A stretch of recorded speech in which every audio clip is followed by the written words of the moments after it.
Dua ini dari Abu Hurairah, semoga Allah meridhoinya, berkata, qala Rasulullah sallallahu alaihi wasallam, Rasulullah sallallahu alaihi wasallam bersabda, kafilul yatimi lahu aw li ghairihi. Jadi pengasuh anak yatim lahu aw li ghairihi. Jadi di sini ada pengasuh anak yatim yang sifatnya adalah lahu. Yang dimaksud lahu di sini adalah maknahu qoribuhu, masih kerabatnya. Jadi mengasuh anak yatim yang masih kerabatnya, atau mengasuh anak yatim yang pengasuh tersebut tidak ada hubungan kerabat, maka itu disebut li ghairihi. Jadi Nabi menyebutkan pengasuh anak yatim, baik dia masih ada hubungan kerabat ataupun tidak, ana wahwa, saya bersama dengan dirinya, bersama dengan pengasuh anak yatim tadi. Nabi mengatakan bahwa Nabi bersama dengan pengasuh anak yatim tadi kahataini fil jannah, seperti ini di surga. Makna seperti ini, wa asyarrar rawi memberikan isyarat, wa huwa Malik ibn Anas, yaitu Malik bin Anas, sahabat Malik bin Anas, bis sababah wal wusta, dengan jari tengah dan jari telunjuk, atau dengan jari telunjuk dengan jari tengah. Ini diriwayatkan oleh Imam Muslim. Betapa dekatnya kedudukan pengasuh anak yatim kelak di surga, baik pengasuh anak yatim ini masih kerabatnya ataupun bukan. Maka di bab ini disebutkan al yatim lahu, anak yatim yang masih miliknya, baginya, auli ghairihi, atau untuk selainnya, atau yang selainnya. Maknanya adalah yang masih dekat, masih ada hubungan kerabat, dan yang tidak ada hubungan kerabat. Yang dimaksud fal qarib, hubungan kerabat, misalnya ummuhu, ibunya. Maka seorang ibu yang ditinggal mati oleh suaminya lalu membesarkan anaknya, itu meskipun anaknya sendiri statusnya juga pengasuh anak yatim. Maka besar pahala seorang ibu yang membesarkan anaknya ketika ditinggal oleh suaminya, ditinggal mati maksudnya ya. Ketika ditinggal mati oleh suaminya, pahalanya besar. Misalnya adalah yang mengasuh ibunya, au jadduhu, atau kakeknya. Biasanya anak yatim ini ada yang diasuh oleh ibunya, kalau memang ibunya mampu mengasuh. Ada pula jadduhu, oleh kakeknya, kalau kakeknya memang mampu mengasuh. Au akhuhu, atau saudaranya. Jadi bisa ibunya, kakeknya, saudaranya, au ghairuhum, atau selain mereka, min qarabatihi, dari kerabat-kerabatnya. Wallahu a'lam bishawab. Maka ini yang disebut al-yatimu lahu, yakni anak yatim yang masih diasuh oleh kerabatnya, itu juga mendapatkan pahala yang sama. Apalagi beberapa saat yang lalu sempat kita baca bersama di surah Al-Isra bahwa di dalam bersedekah itu salah satu urutannya adalah wa ati haqqahu, berikanlah haknya siapa? Yang masih dza qurba, yang masih memiliki hubungan kerabat. Itu lebih utama dibandingkan orang yang jauh. Maka mengasuh anak yatim yang masih kerabatnya ini memiliki keistimewaan, memiliki keutamaan, dan pahalanya tidak kalah dengan yang orang lain. Nah, maka Bapak dan Ibu yang berbahagia, yang dirahmati oleh Allah Subhanahu wa taala, kita yang punya kelapangan rezeki itu hendaknya memberikan, menjadi kafil pengasuh, atau kalau tidak menjadi kafil setidaknya memberikan to'am, santunan, makanan, atau juga biaya pendidikan atau yang lainnya sebelum ke tempat yang jauh, itu ke yang dekat terlebih dahulu. Adakah kerabat kita, saudara kita, tetangga kita yang dekat terlebih dahulu? Kalau diutamakan yang masih ada hubungan kerabat sebelum yang jauh-jauh. Bagaimana kalau yang jauh? Semuanya mendapatkan pahala. Hanya saja di sini kalau kita melihat sebagaimana yang pernah kita pelajari bersama di surah Al-Isra itu diutamakan yang masih kerabat terlebih dahulu. Jangan sampai kita memberikan santunan kepada yang jauh sementara kerabatnya dilupakan, karena ini sangat menyakitkan kalau kerabatnya tahu. Kayak Mas geleme sedekah nek wong adoh nek terus dulure dhewe lali. Ini menyakitkan. Maka sebaiknya kita tengok kanan kiri keluarga, kerabat untuk disantuni terlebih dahulu. Dan isyarat Nabi sebagaimana yang disebutkan oleh penulis kitab ini dengan as-sababah wal wusta, telunjuk dan jari tengah, yakni kemudian merenggangkannya, itu maknanya adalah kedudukannya yang sangat dekat nanti di surga. Ini kedudukannya sangat dekat nanti di surga, dirinya bersama dengan Nabi Shallallahu Alaihi Wasallam, menunjukkan besarnya pahala mengasuh anak yatim sampai sangat dekat dengan Nabi, diumpamakan seperti jari telunjuk dengan jari tengah. Jari telunjuk dengan jari tengah ini dekat apa jauh? Dekat. Nah inilah pahala orang yang mengasuh anak yatim. Andai misalnya yang mengasuh ibunya, kalau misalnya yang mengasuh ibunya, maka ibunya pun juga mendapatkan pahala yang sama. Kalau misalnya yang mengasuh adalah kakeknya, maka kakeknya pun mendapatkan pahala. Dan kita juga mengetahui bersama, dulu Nabi Shallallahu Alaihi Wasallam juga seorang yang yatim. Beliau pernah diasuh oleh kakeknya, pernah diasuh oleh pamannya. Meskipun kita sama-sama tahu bahwa paman beliau tidak masuk Islam. Siapa namanya? Abu Thalib. Nah, maka di dalam Islam kita mengetahui bersama, agar ini berpahala besar, maka syaratnya harus iman Islam terlebih dahulu. Jadi agar berpahala besar, maka syaratnya harus iman Islam terlebih dahulu. Karena amal itu diterima kalau pertama dia beriman Islam, yang kedua dia ikhlas karena Allah, yang ketiga sesuai tuntunan Rasulullah Sallallahu Alaihi Wasallam. Maka tanpa tiga syarat ini amal akan tertolak. Maka Bapak Ibu yang berbahagia yang dirahmati Allah, ketika seseorang mengasuh anak yatim atau mengurusi anak yatim, pastikan bahwasanya semata-mata karena dorongan keimanan, keikhlasan. Dan Bapak dan Saudara yang berbahagia yang dirahmati Allah, dengan demikian kita memenuhi syarat-syarat untuk diterimanya amal. Kemudian di bab ini juga disebutkan bahwa ketika kita mengasuh anak yatim ini, sebagaimana disebutkan di risalah ini juga memberikan satu pengasuhan bukan saja dalam urusan yang berkaitan dengan dunia, tetapi adalah al-qiyamu bima, menegakkan terhadap apa yang bisa memperbaiki fi dinihi, di dalam agamanya, wa dunyahu, dan juga dunianya. Jadi mengasuh anak yatim ini bukan cuma mencukupi yang berkaitan dengan hartanya. Jadi seringkali seorang yang mengasuh itu hanya dicukupi yang berkaitan dengan dunia, tapi tidak mengurusi yang berkaitan dengan agama.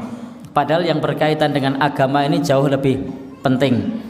Kemudian juga yang berkaitan dengan pendidikannya, fi dinihi minat tarbiyati. Nah, jadi di dalam agamanya berupa pendidikan. Demikian pula taujih, untuk diberikan nasihat, wa ta'lim, dan juga untuk diberikan pembelajaran, wa ma asbaha dzalika, dan yang serupa dengan ini. Sehingga tidak hanya sekedar minat ta'am wa syarab, tidak sekedar makanan, minuman, dan juga tempat tinggal. Maka seorang yang mengasuh anak yatim sangat ditekankan untuk memberikan pendidikan agama, karena kelak ini yang bisa memberikan manfaat bagi orang tuanya yang sudah meninggal dunia. Tanamkan kepada anaknya yang ditinggalkan oleh bapaknya untuk mendoakan orang tuanya, karena bagian dari waladun solihun yad'u lahu, anak soleh yang mendoakannya. Dan dalam Islam tidak boleh, misalnya ada orang yang mengasuh, ini adalah seorang yang dia tidak punya anak, tidak punya momongan, lalu kemudian mengasuh anak yang ditinggal oleh orang tuanya, tidak boleh nasabnya dihilangkan. Maka seorang anak harus tahu siapa bapak aslinya, siapa ibu aslinya. Tidak boleh kemudian iki wis tak mong jenenge nganggo jenengku, wong tuane aku, dinasabkan kepada dirinya, maka ini tidak boleh. Maka Imam Al-Dhahabi memasukkan dalam kitab Al-Kabair, menasabkan seorang anak kepada yang bukan ayahnya itu termasuk dosa besar. Ini termasuk dosa besar ketika seseorang menasabkan seseorang yang bukan anaknya. Jadi misalnya bapaknya namanya Agus, anaknya namanya Juli, misal nih kan. Lalu kemudian diasuh oleh seorang lain yang namanya Juni. Jadi Agus, orang tuanya namanya Juli, mestinya Agus bin Juli, tapi Juli meninggal. Agus diasuh oleh Juni. Juni ini bukan siapa-siapa. Lalu kemudian Juni membuatkan akte Agus bin Juni. Ini tidak boleh. Ini termasuk menasabkan anak kepada yang bukan orang tuanya. Maka yang benar adalah tetap Agus bin Juli. Dia berhak tahu siapa yang menjadi orang tua aslinya dan tahu nasabnya, sehingga dia juga senantiasa bisa mendoakan orang tua asuhnya, juga mendoakan orang tua kandungnya. Jadi bisa mendoakan dua-duanya, mendoakan orang tua asuhnya, mendoakan orang tua kandungnya. Tidak hanya dikasih tahu bahwasanya aku adalah bapak kandungmu, padahal bukan bapak kandungnya. Berapa banyak orang tua yang mengasuh kemudian sakit hati ketika anaknya tahu bahwasanya dia bukan bapaknya dan bukan ibunya. Mestinya berterima kasih kepada tetangganya. Matur nuwun, tetangga sudah ngasih tahu. Karena kadang-kadang orang tua kewuan kalau mau ngasih tahu. Mau ngasih tahu kamu itu bukan anak saya, itu kewuan. Jadi nek tak naik ngerti mengko kepiye itu masih berpikir dampaknya. Wah, mengko nangis, sedih dan seterusnya. Sehingga orang tua orang di hati, ini tak kasih tahu atau tidak. Kalau tidak dikasih tahu, konsekuensinya tadi bapak dan saudara menasabkan kepada seseorang yang bukan orang tuanya, termasuk larangan dalam Islam. Ingat Nabi SAW dulu pernah mengangkat Zaid sebagai anak angkat. Lalu kemudian ditegur oleh Allah Subhanahu wa taala bahwa Nabi SAW itu bukanlah aba ahadim mirrijalikum, bukanlah bapak dari seorang laki-laki di antara kalian, tetapi walakin Rasulullah, bahwasanya dia adalah utusan Allah Subhanahu wa taala, dan juga sebagai seorang penutup khatamun nabiyyin, penutup para nabi. Karena memang tidak boleh menasabkan. Maka bapak ibu yang berbahagia yang dirahmati Allah, kalau demikian sangat bagus disampaikan kepada anaknya sejak kecil. Kalau memang mengasuh anak yatim yang tidak ada bapaknya, atau bisa jadi tidak ada bapak ibunya, sejak kecil ditanamkan pada anaknya. Sejak masih umur 2 tahun dikasih tahu, kalau bapakmu rumahnya sana. Kalau yang ngasuh sekarang adalah misalnya punya panggilan lain. Yang asli dulu namanya bapak sama ibu, yang ngasuh siapa? Abi Umi. Nah, jadi punya bapak, punya abi. Nah, punya ibu, punya umi. Nah, sehingga anak bisa membedakan, bapak saya sudah meninggal, umi sudah ibunya sudah tidak ada. Sekarang saya diasuh sama abi sama umi. Ini bukan bapak, bukan ibu kandung saya. Ditanamkan sejak kecil. Jadi kalau nanti kalau ditanya bapaknya mana, bilang bapaknya sudah di kuburan misalnya kan. Sehingga anak sejak kecil sudah refleks, bapak mana? Di kuburan. Lah itu abi. Nah, misalnya ibunya mana? Ibu di kuburan. Lah itu umi. Nah, sehingga ketika gede tanpa sadar dia, oh iya ya, bapak saya di kuburan, berarti bapak saya sudah meninggal. Jangan kelas ketika TK, ketika SD dia sudah paham kalau orang tuanya sudah meninggal. Maka orang tua tidak pekewo lagi kalau mau menyampaikan kepada anaknya orang tuanya sudah meninggal dan tidak ada beban. Beda kalau tidak dikasih tahu dari kecil. Ya memang betul dalam pengasuhan kita asuh seperti anaknya sendiri. Tapi ketika sudah besar kemudian mau ngasih tahu tak ngerti ora yo. Agak repot. Apalagi kalau anaknya perempuan. Karena orang tuanya tidak bisa menjadi wali. Begitu dikasih tahu nangis-nangis, ora doyan mangan. Karena kaget ternyata yang selama ini mengasuhnya bukan orang tuanya. Apalagi kalau tidak dikasih tahu nanti banyak pelanggaran agama yang berkaitan dengan masalah aurat, berkaitan dengan masalah mahram. Karena seorang ayah kepada anaknya yang perempuan, anak angkat itu bukan merupakan mahramnya, maka harus ada batasan. Anaknya tetap selalu menutup aurat di hadapan ayahnya untuk menjaga agar tidak kontak langsung dengan anaknya. Demikian pula kalau anaknya laki-laki, hendaknya dia senantiasa menjaga pandangan terhadap ibunya, karena ibunya bukan ibu kandungnya. Ini akan sulit untuk diterapkan kalau anaknya tidak dikasih tahu. Sehingga kalau misalnya tiba-tiba anaknya masuk ke tempat ibunya, jangan lihat ibu, lo kan ibunya sendiri. Lalu dikasih tahu, kamu bukan anak saya, sakit hati karena tidak sejak kecil. Maka Islam menyarankan, menganjurkan dan bahkan termasuk dosa besar kalau sampai nasabnya tidak dinasabkan kepada ayah aslinya. Maka harus dinasabkan kepada ayah yang aslinya jika ada orang yang mengasuh anak yatim atau diadopsi atau diangkat. Bapak dan saudara-saudara yang berbahagia yang dirahmati Allah Subhanahu wa taala, dan dengan demikian sehingga anak mengetahui jati diri dan asal usul dari anak tersebut.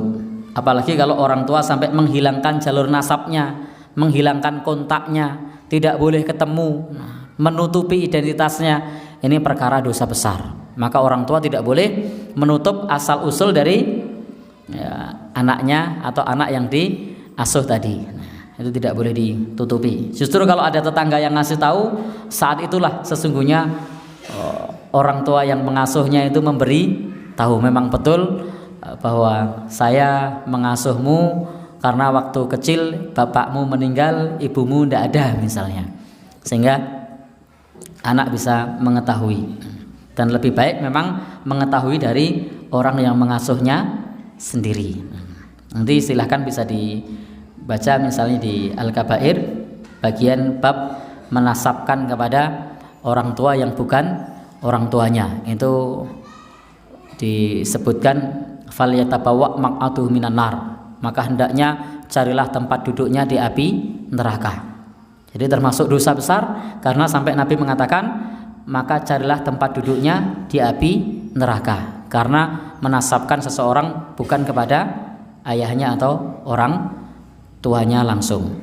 Sehingga malah jelas kalau anak ini anak asuh, sehingga jelas status anaknya. Anak ini anak angkat misalnya, malah jelas tentu konteksnya tidak dinasabkan kepada ayahnya karena dilarang di dalam Islam. Sehingga sejak kecil sudah ditanamkan seperti itu. Semua orang tahu, teman-temannya tahu, tetangganya tahu, dirinya juga tahu. Ini mengajarkan batas-batas mahramnya juga lebih mudah. Kamu sama ibumu bukan muhrim. Kalau bahasa kita begitu muhrim ya, aslinya adalah mahram. Atau kalau perempuan kamu sama ayahmu bukan mahram. Nanti ada batasannya seperti ini. Itu lebih mudah karena sudah tahu sejak kecil. Nah Bapak dan Saudara, atau misalnya hanya mengasuh yang berkaitan dengan selama anak itu belum balik. Kalau sudah balik dilepaskan atau dikembalikan kepada orang tuanya karena sudah mandiri, dikembalikan kepada ibunya misalnya, maka itu silahkan. Karena di sini disebut kafilul yatim, pengasuh anak yatim ini bisa sampai anak tersebut balik, atau kalau misalnya masih belum mampu boleh dilanjut sampai anaknya mandiri. Bapak dan Saudara yang berbahagia yang dirahmati Allah Subhanahu wa taala, demikian pula Nabi Shallallahu Alaihi Wasallam dulu juga pernah diasuh oleh yang lainnya, maka tidak mengapa karena itu termasuk yatim yang diasuh oleh kerabatnya atau yang diasuh oleh yang bukan kerabat. Baik, hadis berikutnya. As-sa'i, ini masih dari sahabat yang sama. Nabi mengatakan, as-sa'i 'alal armilati wal miskini kal mujahidi fi sabilillah. Jadi Nabi menyebut as-sa'i 'alal armilati, memberikan kecukupan atau memberikan apa istilahnya, huwallazi yaqumu bimasalihihim, jadi memberikan kecukupan kepada armilah. Armilah itu janda. Wal miskin, kepada orang miskin. Kal mujahidi fi sabilillah, pahalanya seperti orang yang berjihad di jalan Allah. Jadi kalau disebut armilah, ini maknanya adalah janda. Tetapi kalau disebut aramil, itu bisa janda, bisa duda. Maka di sini yang dimaksud adalah memberikan kecukupan kepada janda dan juga kepada orang miskin seperti orang yang berjihad fi sabilillah. Jadi pahala yang besar memberikan kecukupan kepada janda. Tentu juga yang dimaksud di sini kalau jandanya ini meninggalkan anak juga diurusi anaknya. Maka kalau ngurusi anak yatim, maka otomatis juga ikut membantu meringankan beban ibunya kalau dia masih punya ibu. Pahalanya bagaimana? Pahalanya kal mujahidi fi sabilillah, seperti orang yang berjihad fi sabilillah. Disebut sebagai seorang yang aramil di sini adalah orang yang dia tidak punya penghasilan yang mencukupi, sama saja dia laki-laki ataupun perempuan, sama saja dia laki-laki maupun perempuan, dia tidak bisa mencukupi dirinya sendiri.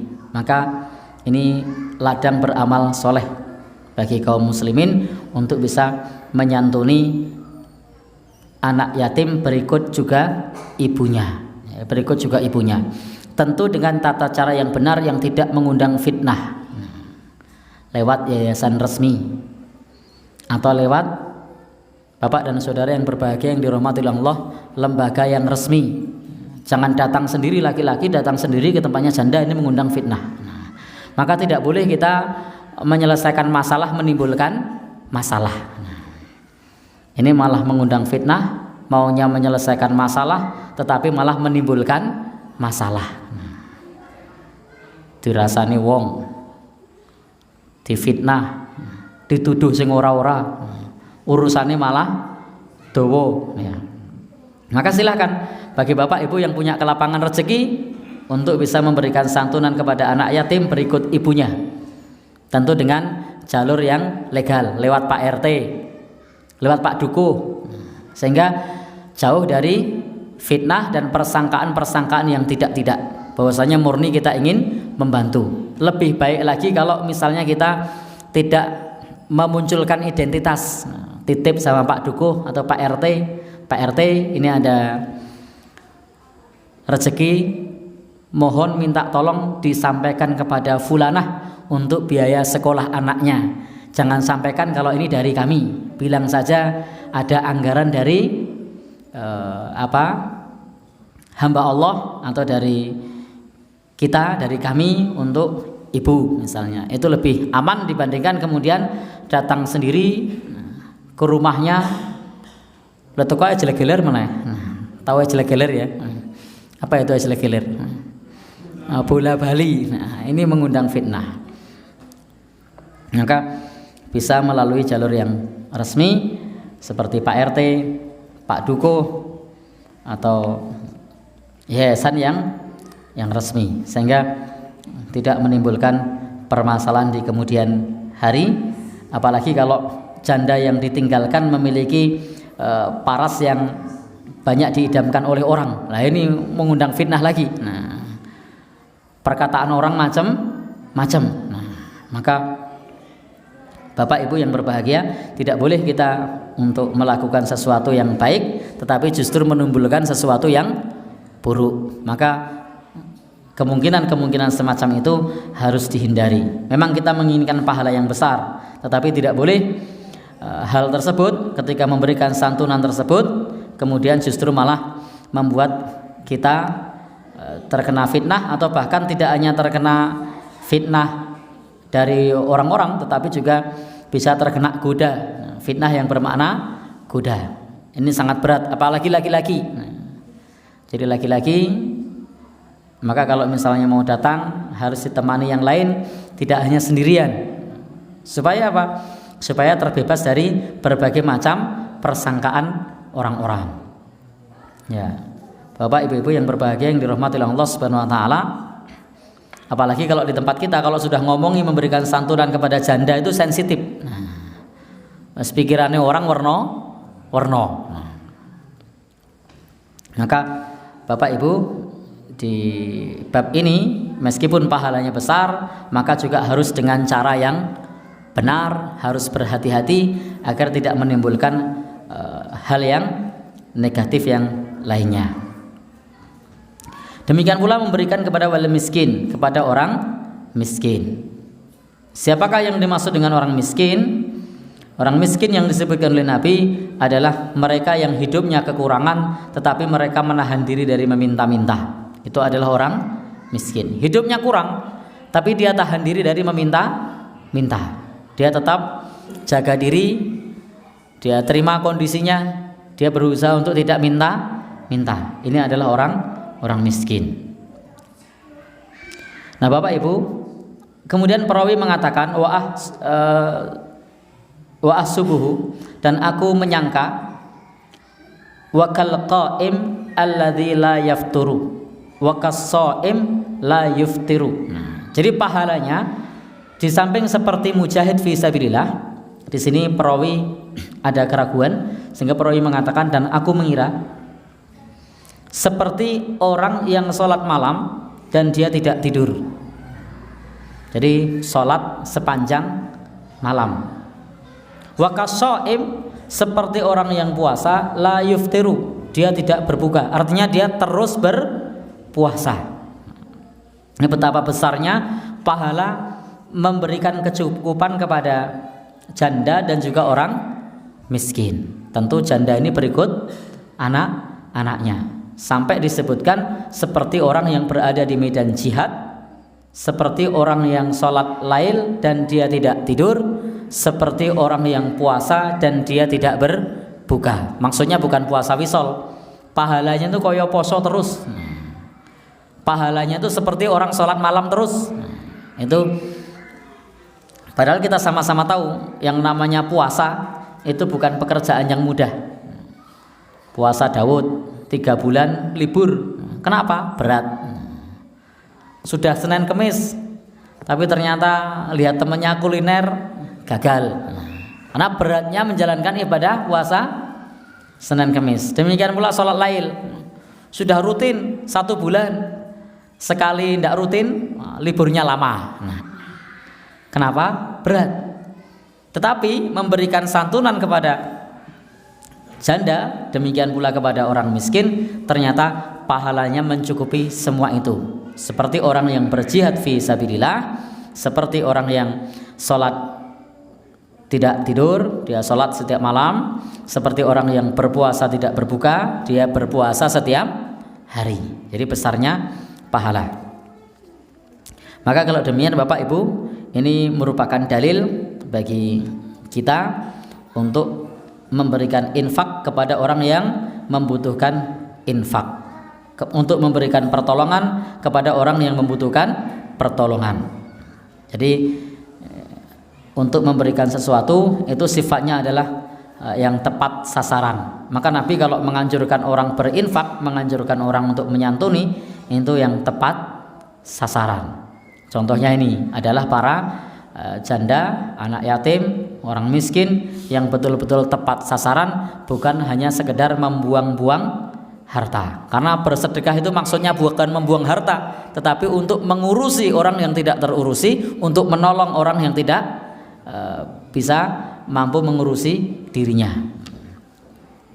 Sehingga Bapak Ibu-ibu yang berbahagia yang dirahmati oleh Allah Subhanahu wa taala, ayyakuna hunaka darurah, sesuatu yang sifatnya di sana ada darurat membutuhkan pertolongan, maka harus segera ditolong. Berapa banyak orang yang hobi traktir-traktir, hobi kuliner, tetapi tidak ada anggaran untuk fakir miskin, tidak ada anggaran untuk janda, tidak ada anggaran untuk anak yatim.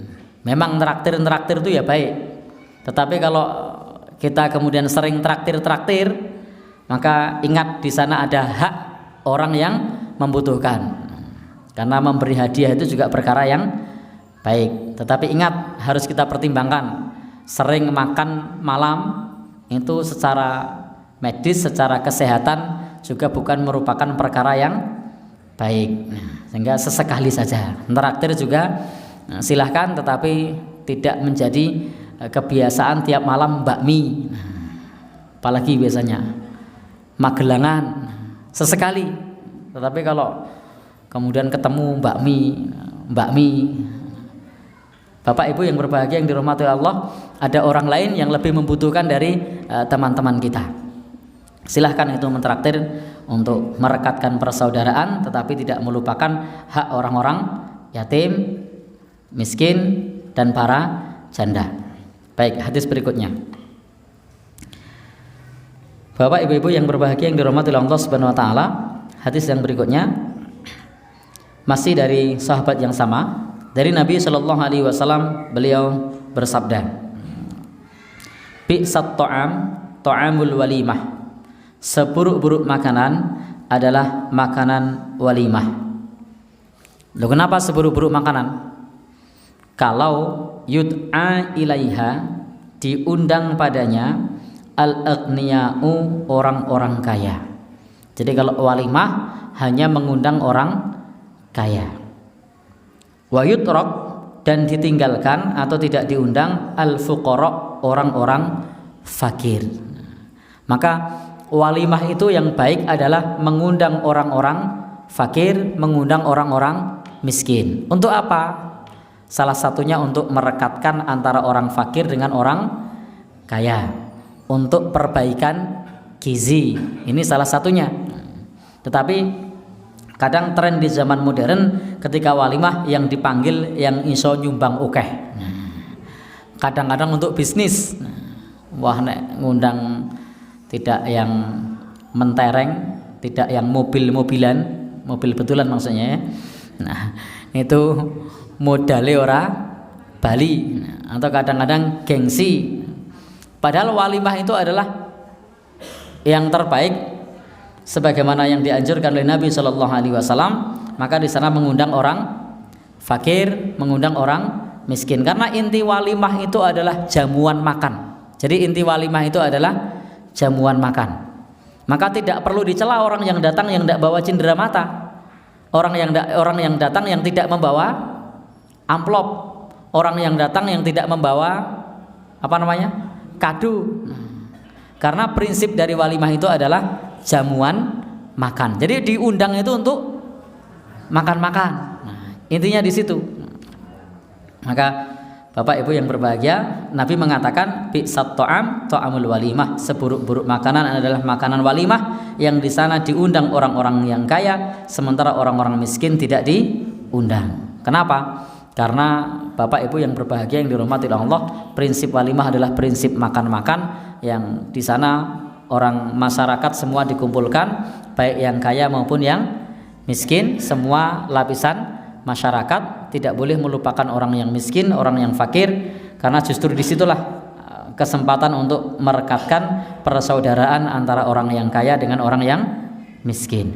Yang kaya bisa makan bersama, yang miskin bisa makan bersama, yang fakir juga bisa makan di sana, semua bisa merasakan makanan yang sama.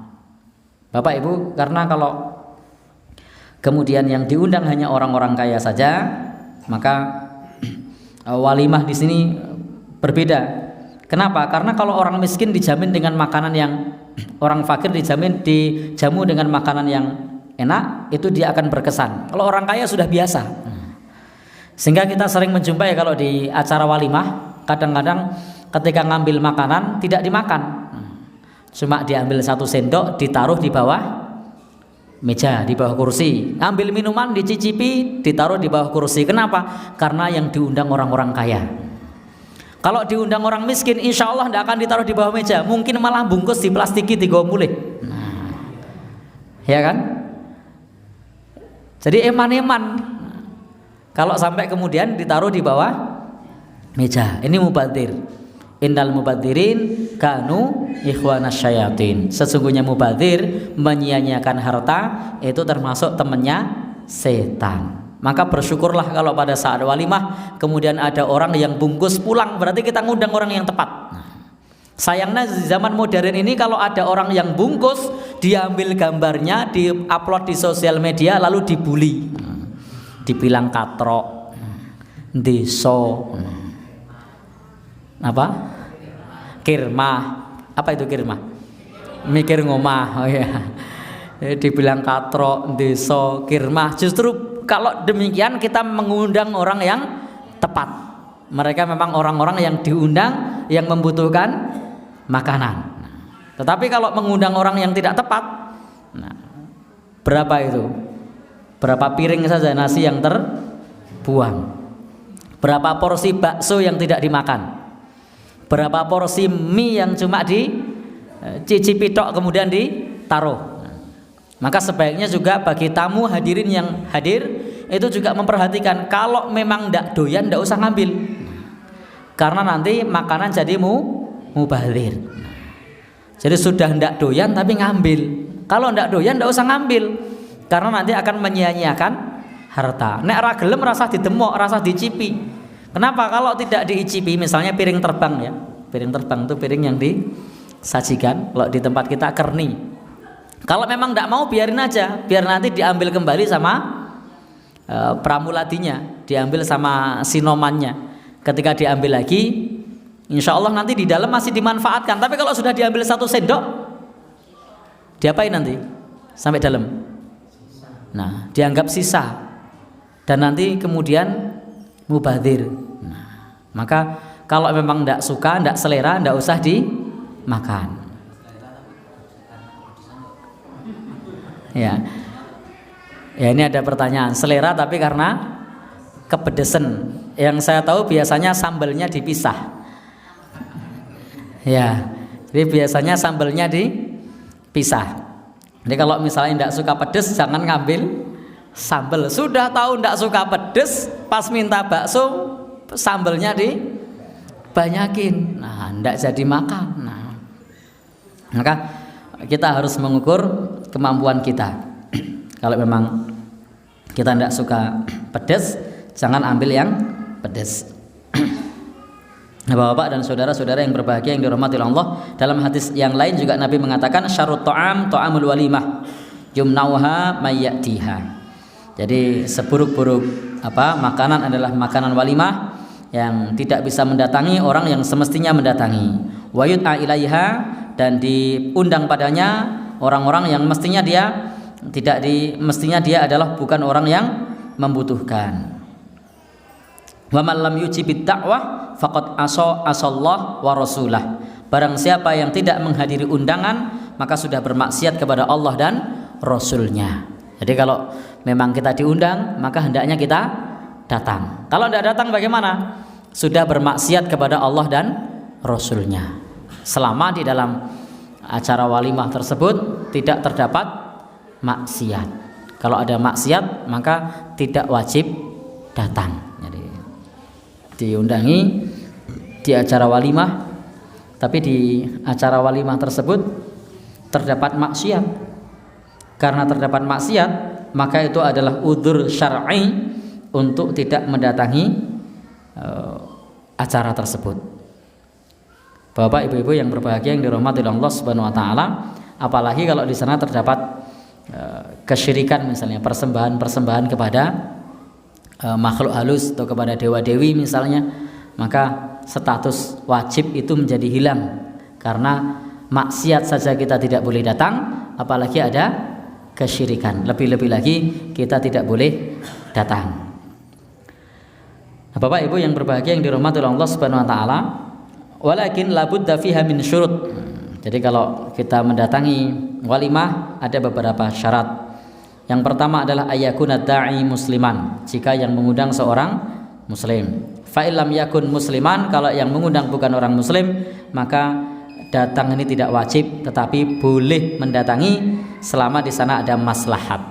Jadi kalau misalnya kita diundang oleh seorang muslim wajib, kalau yang mengundang bukan orang muslim boleh hadir kalau ada maslahat. Jadi boleh hadir kalau ada maslahat. Maka di sini dikatakan idza kana fi hadza maslahah, jika di dalam hal ini ada maslahah, yakni meskipun yang mengundangmu itu adalah seorang yang kafir, maka fala ba'sa, tidak mengapa untuk mendatanginya selama di sana ada maslahat. Seperti kata'lifihi ilal Islam, hatinya dilembutkan untuk Islam atau tertarik kepada Islam. Bapak dan saudara yang berbahagia yang dirahmati Allah. Kemudian yang berikutnya, kalau yang mengundang orang yang fasik, maka tetap kita boleh untuk menghadirinya. Tidak disyariatkan, tidak disyaratkan yang mengundang harus orang yang adil. Andai misalnya yang mengundang itu orang yang fasik, selama dia masih muslim, maka kita hendaknya datang selama tidak ada maksiat. Adapun yang berikutnya, syaratnya ayyakuna, hendaknya hartanya halalan, hartanya adalah harta yang halal. Fa in kana maluhu haraman, jika hartanya haram seperti dari harta riba dan yang lainnya, maka tidak wajib untuk mendatanginya.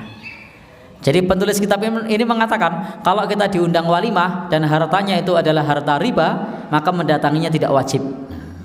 Wah, ini ada acara walimah, kita tahu kemarin bareng ngeduki, maka hukum mendatanginya tidak wajib. Jadi hukum mendatanginya tidak wajib. Jadi penulis kitab ini mengatakan jika orang yang mengundang ini diketahui bahwasanya maluhu birriba, hartanya dengan riba, fa innahu la tajib, maka tidak wajib. Maka Bapak Ibu yang berbahagia yang dirahmati Allah Subhanahu wa taala, penting bagi kita untuk mengusahakan harta kita bukan harta riba dalam acara-acara walimah jamu orang. Jadi jamu orang kok pakai harta riba, dari ngutang dan seterusnya. Maka mestinya kalau kita jamu sama orang itu semampunya, biqadril istita'ah, sesuai dengan kemampuannya, bergayalah sesuai dengan dompetmu. Ya, kalau dompet kita cukup untuk kerni, ya kerni baik. Tidak usah kemudian di gedung bertingkat. Kemudian apalagi pakai dekorasi yang mahal, pakai rias yang mahal, ujung-ujungnya ngangsurnya bertahun-tahun. Itu seperti pepatah Jawa, enak sak kelenteng rekosone ketiga rendeng, ya toh. Maka Islam itu mengajarkan menjauhi riba itu sangat benar, sehingga berpikirlah untuk masa depan. Jadi setelah menikah tidak perlu mikir utang warna-warna. Insya Allah menikah dengan murah itu bisa. Jadi menikah dengan murah itu bisa. Jadi tidak perlu mahal-mahal. Yang penting sah sesuai syariat Islam. Bapak dan saudara yang berbahagia yang dirahmati Allah Subhanahu wa taala, tidak boleh di dalam undangan tersebut ada kemungkaran. Ini diantara yang disyaratkan. Demikian pembahasan kita, mudah-mudahan bermanfaat.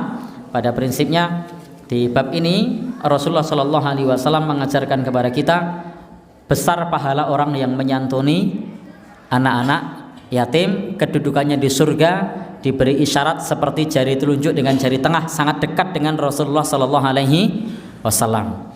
Orang yang menyantuni janda dan juga orang miskin, atau tentu kalau menyantuni juga kepada anaknya, pahalanya sangat besar seperti orang yang berjihad fi sabilillah, dan seperti orang yang sholat malam setiap malam, seperti orang yang berpuasa setiap hari.